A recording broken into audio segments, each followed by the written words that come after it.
తెలుగు సినిమాల విజయాల శాతం చాలా తక్కువగా ఉన్న 1953లో కొన్ని తెలుగు సినిమాలను మించి విజయం సాధించిన హిందీ డబ్బింగ్ చిత్రం ప్రేమలేఖలు ఆ సంవత్సరానికి విడుదలైన చిట్టచివరి తెలుగు చిత్రం కూడా ఇదే. డిసెంబర్ 24న విడుదలయ్యింది. దీని మాతృకైన హిందీ చిత్రం ఆహ్ అదే సంవత్సరం మార్చి 22న విడుదలయ్యింది. ఇది ఆర్కే ఫిలిమ్స్ బ్యానర్లో నిర్మాణమైన రాజ్ కపూర్ సొంత సినిమా. తెలుగు డబ్బింగ్ కూడా వాళ్లదే. దర్శకుడు రాజా నవథే. ఆయనకు పూర్తిస్థాయి దర్శకుడిగా ఇదే తొలి చిత్రం. హిందీ పేరు కంటే తెలుగు సినిమా పేరులో కథ చాలా వరకు అర్థమవుతుంది. అనగనగా ఒక రాజబహదూర్ కొడుకు రాజు చనిపోయిన వాళ్లమ్మ చెప్పిన మాట ప్రకారం వాళ్ల నాన్నగారి స్నేహితుడు కుమార్తె చంద్రుని పెళ్లి చేసుకోవాలి.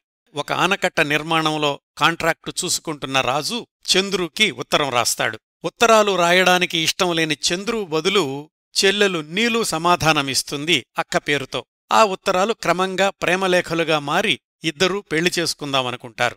చిట్టచివర్లో తెలుస్తుంది రాజుకి ఇంతకాలం తన ఉత్తరాలకు సమాధానమిచ్చింది చంద్రు కాదు నీలు అని.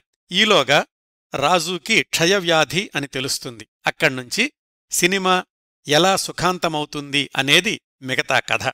మొదట్లో విషాదాంతం అనుకున్నారట కాని చిట్టచివర్లో మనసు మార్చుకుని సుఖాంతం చేశాడట రాజ్ కపూర్. హిందీలో కథా సంభాషణలు స్క్రీన్ ప్లే రాసింది ఇందర్ రాజ్ ఆనంద్ అయితే తెలుగులో మాటలు పాటలు రాసింది ఆరుద్ర. సంగీతం శంకర్ జైకిషన్. తెలుగులో పాటలన్నీ ప్రజాదరణ పొందినవే. ముఖ్యంగా ఘల్లు ఘల్లు గజ్జల సంగీతం, ఏకాంతము సాయంత్రము, నీ పేరు విన్నా నీ రూపు కన్నా, పాడు జీవితము యవ్వనము ఇవన్నీ డబ్బింగ్ పాటలే అయినా ఆరుద్రకి మంచి పేరు తెచ్చిపెట్టాయి ఈ పాటలన్నీ. ఈ చిత్రంలో ప్రధాన పాత్ర రాజు రాజ్ కపూర్. ఆయన తనకు ఉత్తరాలు రాస్తున్నది అనుకున్న చంద్రుగా నటించింది విజయలక్ష్మి.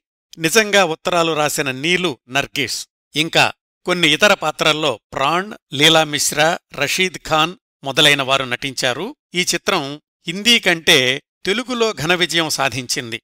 తెలుగు ప్రేక్షకులకు రాజ్ కపూర్ ప్రత్యేకంగా కృతజ్ఞతలు చెప్పారట ఆ రోజుల్లో. అందుకేనేమో తన తరువాతి చిత్రం శ్రీ 420లో రామయ్య వస్తావయ్య అనే తెలుగు పాట పెట్టారు రాజ్ కపూర్.